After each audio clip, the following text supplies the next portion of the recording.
In the late 19th century, the whole world began to show interest in the North and South Poles.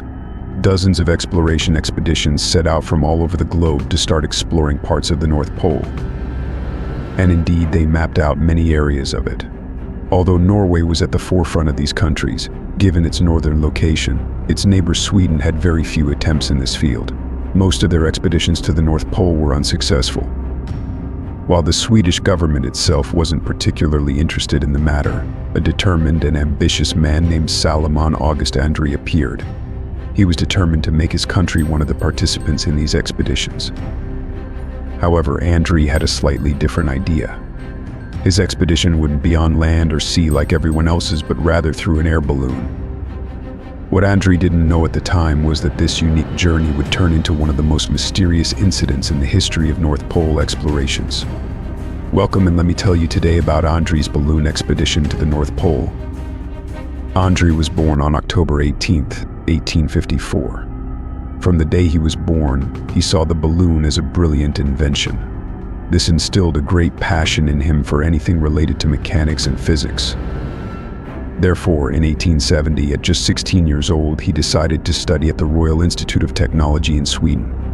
And 4 years later, he graduated with a high degree in mechanical engineering. This education was an additional reason for his growing fascination with air balloons. He worked as a teaching assistant at the university, and after just 2 years, he was appointed as one of the officials responsible for collecting data for a scientific expedition heading to the Svalbard archipelago in 1882. This expedition included 11 countries, and Andrée was the engineer representing Sweden. Through this expedition, he was able to prove his competence, because Sweden's results were the most accurate among all the participating countries. This expedition was the reason Andrée gained a name in the scientific community. Gradually, Andrée began to plan his own expedition to the North Pole. He managed to convince a journalist working for a Stockholm newspaper to join him with a substantial financial contribution to buy a balloon. Indeed, Andrée bought the balloon he had always dreamed of, and named it as Vania. When Andrée bought the balloon, he was just like a young boy who finally got the bicycle he had longed for. Immediately, he began to apply his mechanical engineering knowledge to the balloon, hoping to make a breakthrough in aviation. The plan was to replace the hot air that powered the balloon with hydrogen. Andrée successfully executed his plan and embarked on 9 trips, covering a total distance of 1,500 kilometers. And although the balloon was strong and endured flying for such a long distance, it always faced a problem during flight difficulty in controlling it. On one of the trips, Andrée completely lost control of the balloon, and it flew from the Baltic Sea all the way to the shores of Finland. This incident made him think of tying a rope underneath the balloon to add weight and bring it closer to the ground, thereby reducing its speed so he could control it better. Although it wasn't a highly scientific solution, it worked. The balloon traveled at a slower speed, and control became better than before. In the late 19th century, the Norwegian government, which had made significant efforts in exploration, began discussing with the Swedish government the need to stop just watching and start taking action. These discussions prompted the Swedish government to seriously consider participation in explorations. This was a golden opportunity for Andrée to seize, and he told the government that he was the right man for the job. Indeed, he participated in a conference held by the Royal Academy and presented his idea, a unique exploration trip to the North Pole using a hydrogen balloon. He explained at the conference that although the Svalbard balloon was efficient, it was too small to carry equipment and supplies for such a long journey. Therefore, he informed them that he had already started producing a balloon in France, crafted by specialists, that would have all the necessary specifications for the trip. By the end of his presentation, many attendees were genuinely convinced by the idea. Despite the project's cost, which was over 130,000 kroner at the time, equivalent to more than $1 million, Andrée secured approval from the Royal Academy. Amid the excitement and enthusiasm generated by Andrée's promises, King Oscar II of Sweden personally donated 300,000 kroner from his own funds. Despite the strong local support Andrée received, when his project became known in the wider scientific community, experts from around the world scrutinized the plan carefully and pointed out many weaknesses. Although Andrée was Sweden's foremost expert on balloons, there were many more experienced and skilled experts globally. Most of these experts criticized his project, with some even asserting that Andrée's plan was impossible to succeed. Nevertheless, Andrée continued his agreement with the French company, which was to construct a balloon about 30 meters high and 21 meters in diameter, connected to a giant basket. This basket would contain beds, provisions, and scientific equipment weighing over 2.5 tons. According to the manufacturer, this balloon was supposed to fly for at least 30 continuous days. However, while working on it, they found out that these estimates were somewhat exaggerated, as the balloon had a slight gas leakage. Despite this, Andrée was determined to take the balloon, which he named the Eagle in 1896. After more than a year of planning, Andrée finally decided it was time to choose the team that would join him in this monumental endeavor. From a large pool of applicants, Andrée selected two individuals, Niels Ekholm and Niels Strindberg. Ekholm was a meteorological expert and had previously been Andrée's superior during the Svalbard expedition a few years earlier. Strindberg was an outstanding student known for his pioneering research in physics and chemistry, and he had invented a weather-resistant camera, which they brought along on this expedition. Everyone was impressed with the comfort features of the balloon, which were supposed to make this expedition feel more like a journey than a scientific mission. However, Niels Ekholm had his doubts. He was not convinced by the incredible figure that the balloon could carry. Hence, he decided to conduct some tests himself before the journey. Unfortunately, his suspicions were confirmed. The balloon was leaking a significant amount of gas, reducing its lifting capacity daily by 40 to 68 kilograms. Based on this leakage rate, the balloon could only fly for 15 to 17 days at most, nowhere near the 30 days promised by the company. This meant that not only would they fail to explore the North Pole, but they might not even reach it. Over the few months they spent on Dens Island in the Svalbard archipelago, which was supposed to be the starting point of their journey, they discovered something extremely dangerous. The winds blowing in the area were coming from the north, contrary to what Andrée had expected. The entire plan relied on the winds coming from the south, and consequently the whole plan was ruined. While the press, the media, and the general public in Sweden were eagerly following the expedition's news, all their hopes were dashed when Andrée came out and admitted there were calculation errors and that the expedition would be canceled. After the decision to cancel the journey, Andrée decided to postpone it for just 1 year. As soon as they arrived in Sweden, Niels Ekholm told Andrée that he would not continue with the project unless they used a different balloon instead of the Eagle balloon. But such a decision was very difficult for Andrée due to the cost already spent on the balloon and its well-known name in the scientific community. Andrée remained in a dilemma about what to do until the spring of 1897, when Alfred Nobel decided to support the project with a large financial amount. At that time, enthusiasm rekindled in Andrée's veins, and he decided to part ways with Ekholm and bring in someone else instead. He chose the civil engineer Knut Frankel to replace Niels Ekholm in managing the meteorological tasks. After the team arrived at Dens Island in early July 1897, they were all optimistic that this time the journey would not disappoint them. More importantly, Andrée's calculations about the wind and its speed were accurate this time, unlike the last attempt. On July 11th, Andrée ordered his crew to untie the ropes and launch the Eagle balloon into the sky, heading towards the North Pole. However, just minutes after the launch, and in front of all the journalists witnessing this important moment, the balloon began to lose balance due to the heavy weights. It could only rise a few meters above the sea surface. Before Andrée and his companions could think of a solution, strong winds swept the balloon into the middle of the ocean. The basket carrying the crew and their equipment started hitting the water's surface, turning their feelings of excitement and joy into a state of fear and panic.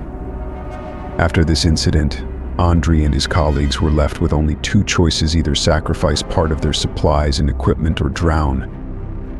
They decided to get rid of some of the equipment and started throwing things out of the basket until they lightened the load by 750 kilograms.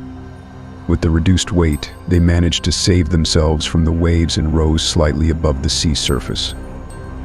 After the initial hours of relative stability, Andrée wrote 2 letters explaining what had happened and threw them from the balloon into the water, hoping they would reach the shore and someone would learn of their situation. Exactly 10 hours after achieving some stability in the air, the hydrogen supply began to gradually decrease, and the balloon started descending again until it reached the sea surface once more. They endured 42 hours of literal nightmare conditions, strong winds, recurring storms, and waves crashing against them frequently, forcing them to go 2 full days without sleep. They had to part with another large portion of their equipment and supplies to further lighten the balloon's load. However, with the hydrogen leak, the inevitable end came. Just 2 days after takeoff, on July 13, 1897, the balloon crashed after completely running out of hydrogen. It landed in an isolated area amidst the ice, 800 kilometers north of Svalbard. Fortunately, the descent was gradual, not sudden, so the impact with the ground was not severe, and none of the 3 were injured. The equipment and supplies they still had remained intact. Despite the fact that anyone in their situation should have been scared, anxious, and tense, they remained calm and hopeful that someone would come to rescue them. Everyone had seen what happened in the initial minutes of their takeoff, which was a clear sign that this journey would not end well. To further ensure they would get help, they sent out 4 messages with carrier pigeons they had brought with them on the balloon. Unfortunately, none of these messages reached the shore. Only one of the 4 pigeons landed on a fishing boat in the Baltic Sea after some time, but by the time the message was found, it was too late. After sending the messages, Andrée and his companions began gathering the equipment from the balloon and set up a tent to protect themselves from the cold until help arrived. But unfortunately, a day passed after another, and a whole week went by without any help arriving. At that point, they decided to come up with a plan to ration their food so it would last as long as possible. They started planning how to get out of this crisis. Since they were in a place completely isolated from anywhere else, they believed their best option was to reach one of the shelters built by previous expeditions and hide there until help arrived. According to their maps, the nearest shelter was to the southeast. Unfortunately, what they didn't know was that their maps were completely inaccurate. On July 22nd, the 3 of them prepared 180 kilograms of supplies on their sleds and set out from their location, heading towards the shelter in the southeast, which according to their maps was 740 kilometers away. They would have to travel this distance on foot and with the sleds. They were suffering from physical exhaustion, and all of them were experiencing temporary blindness due to the reflection of daylight on the white snow. During this period, daylight lasted 24 hours, meaning there was no night. After a whole week of suffering, they were forced to get rid of a significant portion of their food supplies to reduce the weight a bit. This meant that from that moment on, they were compelled to search for any food they could find along their way. Despite their best efforts to reach their destination, they only managed to cover a distance of 96 kilometers over 2 full weeks. In early August, they accepted that there was no hope of reaching their original destination. They opened their maps and decided to head to a different shelter. Based on their calculations, it would take them 2 months to reach it. However, since it was summer and the higher temperatures had melted parts of the ice, they were able to use a small boat they had with them, which shortened part of the journey. Nevertheless, the journey remained extremely challenging. They faced polar bear attacks, a shortage of food, and other unforeseen difficulties they were unprepared to handle. By mid-September, their hope of reaching the shelter began to fade. Time was slipping away, and they weren't covering the distance they had planned. This meant they wouldn't be able to reach the shelter in time. If September ended and winter began, the water would freeze again, and they wouldn't be able to move the boat. And the only solution that came to their minds at that time was to sit on a massive floating ice floe and let it carry them to wherever it might go. Given the strong winds and the fast-moving ice, Andrée believed that if they continued heading south at this speed, there was a good chance they might encounter a fishing vessel before winter set in. However, what they hadn't accounted for was that in October, the ice floe they were on split in 2. At that moment, they were too frightened to continue their journey and decided to land on a nearby island. There, they built a small hut and stayed to figure out their next move. Despite the exhaustion and fatigue Andrée and his 2 companions suffered, their spirits remained high. They still had great hope of survival. Every morning they would leave the hut and take pictures of the surroundings with their camera, as if they were on a recreational trip rather than lost in the middle of nowhere. Andrée and Steinberg began writing journals detailing everything that had happened to them since the beginning of their journey. But the strange thing was that, mysteriously and suddenly, Steinberg's writings stopped on October 7th. Then, just a day later, Andrée's writings also came to an abrupt halt. The peculiar part is that their last words didn't indicate any problems they were facing. On the contrary, they mentioned that they were settled in a solid place and were able to endure the winter weather so far. They even expressed hope that by the time spring arrived, someone would come and rescue them. Unfortunately, these were their last words before they passed away, leaving behind a mystery that lasted for 3 whole decades. On the other hand, from the very moment the expedition set out, everyone who witnessed it was certain that Andrée and his companions would encounter problems halfway through and wouldn't be able to reach their destination. Consequently, numerous search operations were launched overland. However, each rescue mission would search for a while, find nothing, and eventually return empty-handed. Gradually, the interest began to wane until people completely lost hope of finding them. As the period of disappearance lengthened, everyone became convinced that the 3 had indeed perished. Until one day in August 1930, by pure chance, a Norwegian expedition in the Svalbard archipelago stumbled upon an abandoned rowing boat engraved with Andrée's Polar Expedition 1897. This discovery sparked renewed search operations in the area. They eventually found the cabin where the explorers had stayed, with their skeletal remains inside, along with their personal diaries, scientific journals, and the equipment they had taken on the expedition. Over the years, many scientists, doctors, and historians have examined the remains left in the cabin, focusing particularly on the diaries, as they were the only clues to what might have happened. Initially, the prevailing theory was that indigenous people had killed them, but this was dismissed when the provisions, equipment, and remnants of food cans were found intact and not stolen. A new theory emerged, suggesting that their deaths were caused by the food they had eaten. Their diaries mentioned that they had consumed large quantities of seal and polar bear meat. Some doctors speculated that they might have contracted trichinosis, but this disease rarely caused death, so this theory also seemed unlikely. Another theory proposed that they died from lead poisoning due to the canned foods they had consumed, which led to a deficiency in vitamin C. This theory gained traction because Andrée's entries from September 10th, about a month before their last recorded writings, were fragmented and shaky, making them difficult to read. This could have been a symptom of poisoning or illness that Andrée wasn't aware of. However, another theory suggested that the shakiness in the writing could simply have been due to the extreme cold and loss of sensation in their extremities. One of the most famous explanations for what happened to Andrée and his companions is that they were suddenly attacked by a polar bear. Steinberg's diary, as we know, stopped a day before Andrée's. When they examined his body in the cabin, they concluded that he was the first to die. His clothes were found torn and his body was wedged into a small crevice near the cabin. This led them to believe that a polar bear had attacked and killed him. His companions likely tried to save him before the bear could eat him and hid his body in the crevice. It is believed that during the rescue attempt, Frankel was also injured and his clothes were torn, but he managed to escape. However, he later died from his injuries inside the cabin.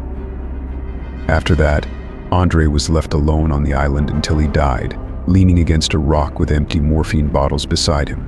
It seems he took his own life with an overdose, as his diary was found wrapped in his clothes to ensure that whoever found them would know their story. Unfortunately, he didn't mention the cause of their deaths, leaving behind a mystery that still baffles the world to this day. And so, we've reached the end of the story. I'm looking forward to hearing your thoughts. Don't forget to subscribe and activate the notification bell so you get an alert for the new story every week. I want you to get this video to 2,000 likes before the next one. If you have a story you want us to tell, write it in the comments, and the idea that gets the most engagement will be featured. Share this video with anyone you think would enjoy it, and I'll see you next time with an even more thrilling story.